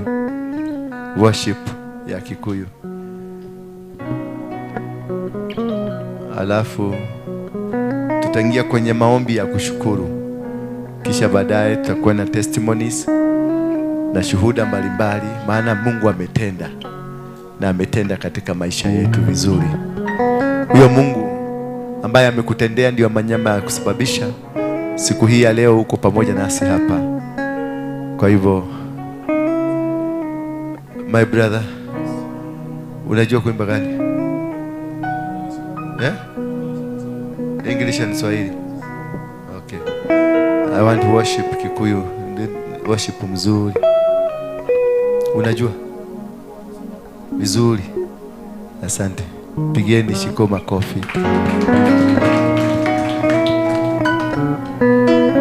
Deda tulikire thĩinĩ wa kiugo kĩu twaheo. Wĩũrie ũmenyekana mũrĩ ũrata na Ngai. To tukwaragĩrĩria ũhoro wa ũrata na Ngai. Ndũngĩcokia ngatho kũndũ ũtarĩ ũrata. Ndũgũ itũ na Ngai ũmũthĩ nĩyo ndĩrenda tũcokie. Na nĩ njũĩ Ngai nĩ egũtũrathima. Mũthĩ nĩ mweri cigana? 29. Rũciũ nĩ mweri 30. Kiumia nĩ mweri 1. Tũraingĩra mweri wa 12, mweri wa magegania marĩa Ngai arenda gwĩka bũrũri ũyũ witũ. Kuma tarĩki 1 gũthiĩ na mbere Januari, Februari nginya mweri wa 5. Magegania maingĩ Ngai agwĩka bũrũri ũyũ witũ. Nĩ ekũgarũrĩra bũrũri ũyũ witũ na ũtuĩke bũrũri ũkwambararĩka thĩ ng'ima, na thĩ ng'ima nĩ kwĩrirĩria gwĩtanio na Kenya. Nĩkĩo ndĩrenda twambararie tũine nyĩmbo cia kũmũcokeria ngatho. Bwana Yesu asifiwe sana. Tacera tu hanini ugo, tacera ugo hanini, cera tu hanini. Tia kũhiana ta mũndũ ũhũrĩrĩirwo mũcumarĩ. Tia kũhiana ta Jesũ ambĩtwo mũtharaba igũrũ. Wee ndũrĩ Jesũ. Cera magũrũ, ceria magũrũ tu, nogora magũrũ tu, cera tu. Cera. Eto inagadare bro.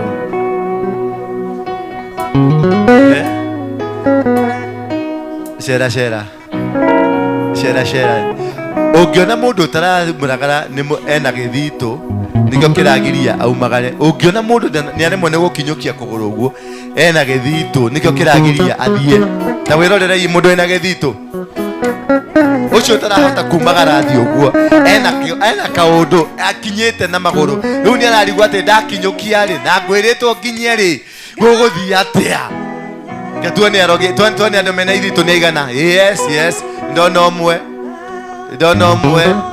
Yocio ũngĩ. Nimesema kila mtu utembee. Kila mtu tembea. Kila mtu. Hata wewe uko na red tembea. Nimesema utembee. Tembea kabisa. Hata kama umechoka. Tembea. Tembea kabisa, tembea.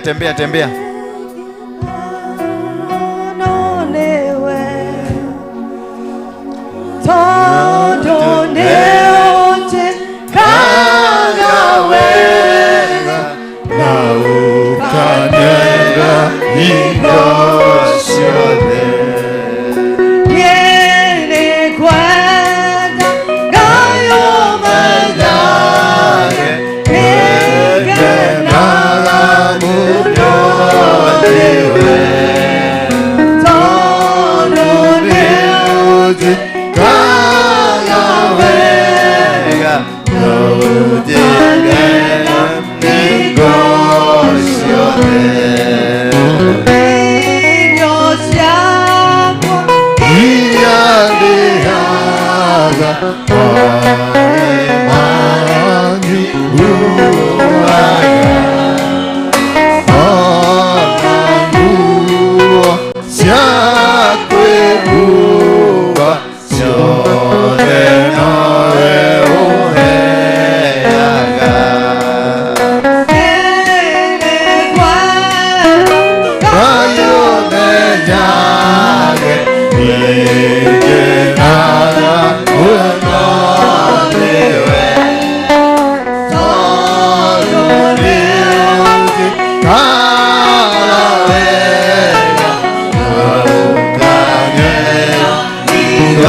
Komere na igoro were Ngai ni thengio chukua mikono yako were Ngai we genaga muno were nekenaga niwe muno were ni urathimaga ngoro yakwa were ni urathimaga muturire wakwa were ni utumaga maisha makwa macenjie were ni unyenda ciothe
Dios siamo iriangeara aimania nyuaga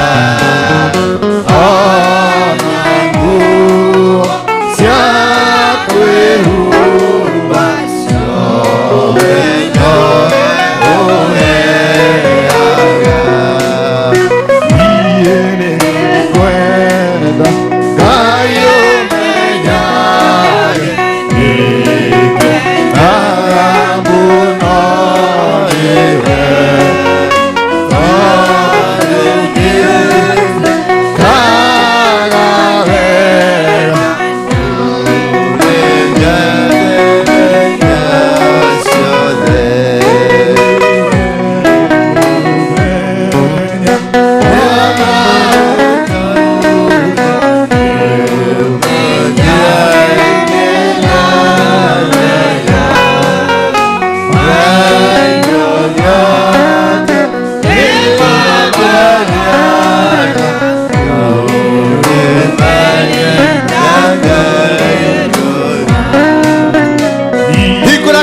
Korera gai wera gai ne kwende chamono ikora kanwa gako wera gai mahide ine maya doka oduko inyo yo fafa doka nigeda dahere tole yako doka nigeda kwa baralie doka nigeda kora he doka nigeda juge ore gai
tahingura kanwa gaku tumura tukanwa gaku ere Ngai nigwendete tia koina ta tumura ciugo njega cia kuraha Ngai tumura ciugo kuma kanwa-inĩ gaku cia kuga wega wake fungua kinywa chako tu ukamshukuru ukamneemeshe Mungu ukautakaze jina lake kalitukuze ukaseme ni Mungu.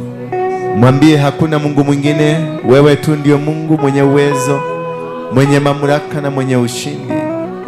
Wewe ndio mwenye kunisaidia. Sijapata Mungu mwingine. Nimezunguka kote na sijapata kuona. Nimejaribu na nimeshindwa. Nimetafuta na nimekosa. Ni wewe tu Mungu. Wewe ni wewe Ngai tu. Wewe ni wewe Ngai. Gotire Ngai ohiana tawe. Gotire Ngai ikigananio nawe. Gotire Ngai ohiana ine na maundu maria wekaga maundu ma magegania. Ugaruraga mae. Ugatua kodo kuma mae ugathondeka njira. Kodo kutauma na mae ugatuma kugie na mae. Kodo kutauma na njira ugatuma kugie njira. Wewe niwe muthamaki wa athamaki. Wewe niwe muumbi wambire iguru no kiumba thi Baba. Gutire Ngai ungiahiana tawe. abararie tu mwabararie tu abararia gayoyo abararia gayoyo tu mutuge abararia gayoyo tu mwete tu omwabararie tu mugane tu aria ciugo njega cia kumuraha aria ciugo njega cia kuga we ni muthamaki muhe ciugo njega cia maguta muhe ciugo njega cina uthamaki muhe ciugo njega cina utugi wake uriamba mashenderere uri muthamaki baba riamba mashenderere burina uthamaki waku Ngai utukinyerere uthamaki waku ukinyerere ciana ciaku Ngai gutire Ngai ungi uhiana tawe we niwe Ngai ithe wa Abrahamu ithe wa Isaka na Jakobo ithe wa Musa ithe wa Joshua ithe wa ndũrĩrĩ maithe maitũ ma tene wĩ baba witũ umashanda buze kenderere buri uri muthambaki ugatuiguĩra tha ona tũrĩnyiheire baba gatuiguĩra tha nĩũtũiguagĩra nĩũgatuiguĩra tha na ũgatũrekera ũgatũrekera rekera ciana ici maririkane na marĩtwa mao maririkane na nyũmba ciao maririkane na maũndũ mao wewe Ngai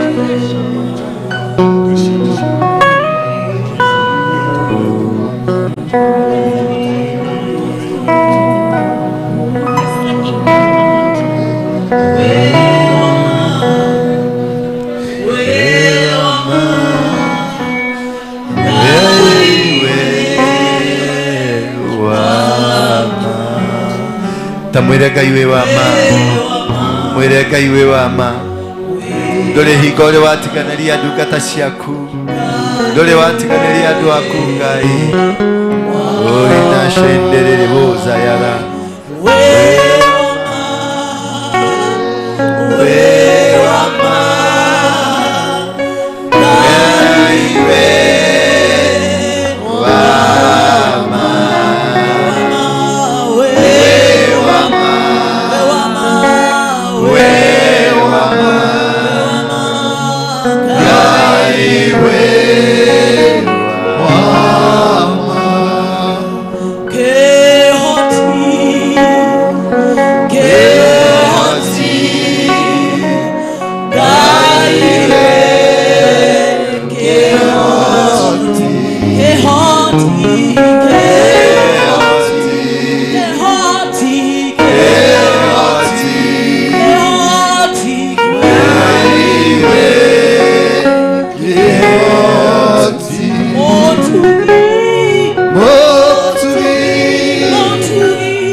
Baba wambire iguru no kiumbathi nyamu cia githaka ona cia mĩciĩ-inĩ mĩtĩ irĩma ona maĩ ciothe nĩwe igocaga nĩwe icikumagia nĩtwanyiha Baba nĩgetha ũnenehe nĩtwagwo nĩgetha wonekane Ngai tũkire nĩgetha tũrahe wega waku tũrahe tha ciaku ona tũrahe Baba magegania maku tũrĩehia nĩtũkũhĩtĩirie tũkagwo mbere yaku rĩrĩa tũrakũbatara no tũtiũkaga mahinda-inĩ mothe rĩrĩa twagĩa kĩndũ nĩtũkũragĩra rĩrĩa twarathimwo Baba nĩtũraga tũkaga o rĩrĩa indo citũ ciathira nĩguo tũcokaga Baba mũthĩ ũyũ ndoka kũhera ndoka gũgwĩta Ngai kuga ũrĩ Ngai kuga ũrĩ mũthamaki wa athamaki kuga ũrĩ mũtugi wa atugi tũnyite guoko Ngai no tũiguĩre tha no tũrekere mehia maitũ na mahĩtia maitũ marĩa twĩkĩte tũkĩmenyaga na tũtekũmenya nĩkĩo Ngai tũka nyarĩrĩ-inĩ ciaku waikarire gĩtĩ gĩaku gĩa ũthamaki ũgakinyithia nyarĩrĩ ciaku gũkũ thĩ Ngai ũnyitĩte mũthegi wa ũthamaki tondũ we wĩ mũthamaki wa athamaki othe we nĩwe mũtugi wa atugi we nĩwe mũrathimi wa arathimi we nĩwe mũkĩhoti wa ihoti ciothe nĩkĩo tũrakwambararia nĩkĩo tũragũcokeria ngatho nĩkĩo tũraraha wega waku tondũ ũrĩ Ngai nĩ rĩtwa-inĩ rĩa mũrũguo Jesũ Kristo ndahoya ona makĩria mũno gwĩtĩkia sema amen. Tunaweza kuketi tena. Tutaingia kwenye kipindi cha shuhuda. Tutakuwa na wachungaji wawili watatu ambao watanena. Kisha kutoka hapo nitarudi kuingia katika worship. Leo niliwaambia ninakuja kuachilia neema fulani kwako. Nakuja kuachilia manto. Bwana ameniambia kuna watu wameteua katika nyumba hii ambao wanaenda kuwatumia kwa njia ya ajabu. Kuna watu alitaka kusudi yake iwe juu yao kwa ajili ya kazi nyingi ambayo iko mbele yetu. Kwa hivyo wakati huo ukifika mtajionea tu Mungu atakavyokuwa akifanya. Sasa ni wakati nataka tuuchukue tupate shuhuda mbalimbali, shuhuda 2-3 ambazo zitatupeleka kwenye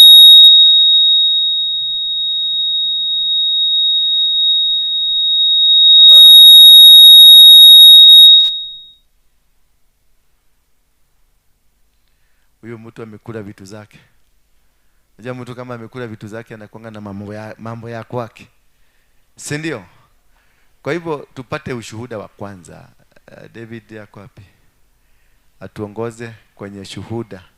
Nani hakuna ushuhuda nasikia? Leo ni lazima niseme kitu. Lazima niseme jinsi Mungu amenifanyia. Inua mkono wako juu. Uko na ushuhuda. Moto inakuchoma tu, nasikia inakuchoma. Inua mkono wako juu. Hakuna? Yaani hakuna mtu amefanyiwa kitu na Mungu hapa. Hakuna. Hiyo ni uogo. Yeah? Ateke? Ate? Mutarake dakuga. Ndariganĩirwo nĩgetha wairi. Oh, tumefanyirwo. Oh, tumefanyirwo. Okay, tumefanyirwo. Nĩkũrigago nĩgĩthũngũ kĩrĩkũ kĩu tumefanyirwo. Yes. Bwana Yesu asifiwe sana. Yule mama ako na black na yellow. Habari yako? Hi. Hi doing. Come. Kuja utuambie venye Mungu amekufanyia. Huyu mama anakujaga pale, anakaa naongoja, anavumilia mpaka Mungu najua anamtendea. Karibu tu, mpigeni makofi anapokuja. She's good, she's beautiful. Yes, you're very beautiful. Endelea hapo. Waambie watu majina yako. Toa ushuhuda yako. Najua uko na miaka mingi sana hujai kuwa kwenye kesha. Ni kweli ama ni uongo? Basi tuambie ni kwa nini ulikuja. Good morning. Praise God. Praise God again. Okay, my name's Helen. Okay, I've never been to this place. I came here, I think, from last month. And since I started coming here, I've been blessed in one way or another, and I thank God for that. I don't have much to say because I think this is my first kesha. God bless you. Si appreciate Mungu vizuri kwa jina la Yesu Kristo. Haleluya. Haleluya. Patia watu wawili high 10. Wawili peke yake.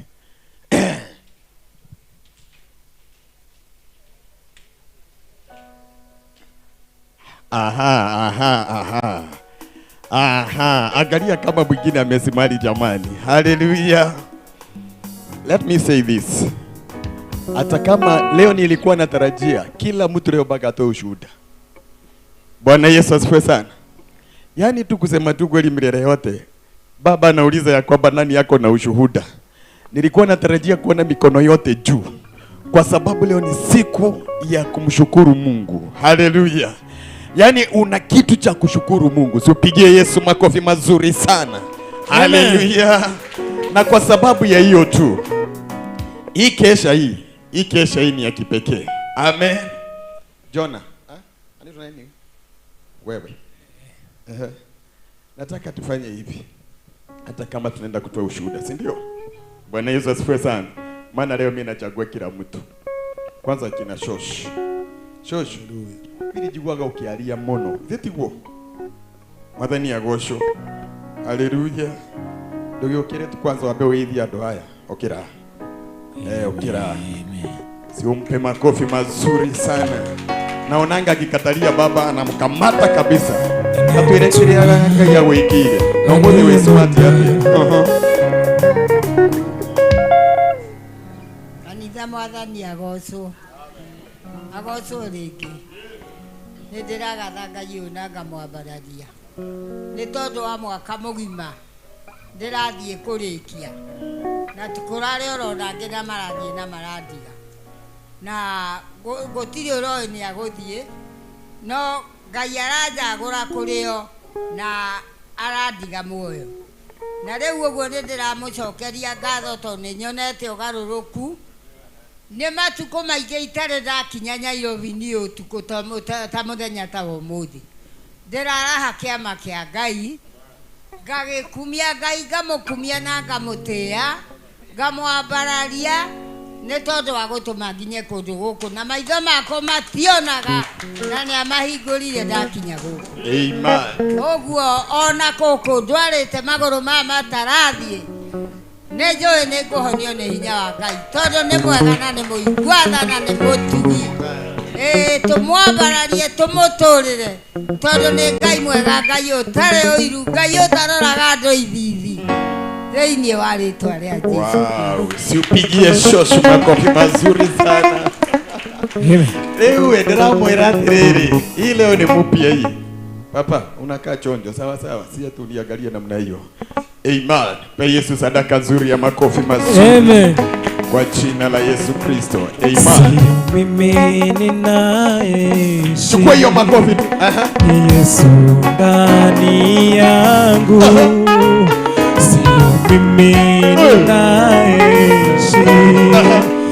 Yesu ndani yangu. Sisi wote makofi. Sio mimi ninaishi. Yesu ndani yangu.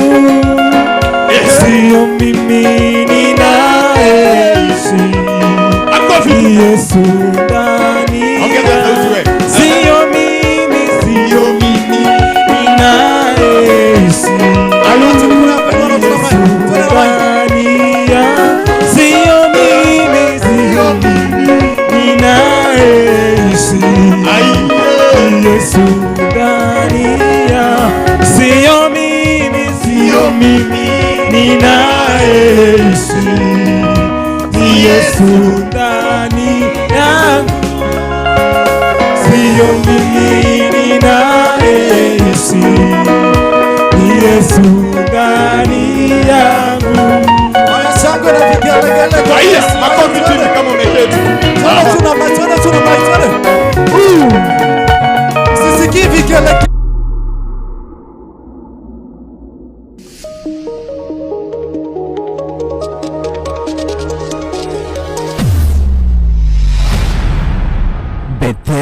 Clouds TV, empowering lives.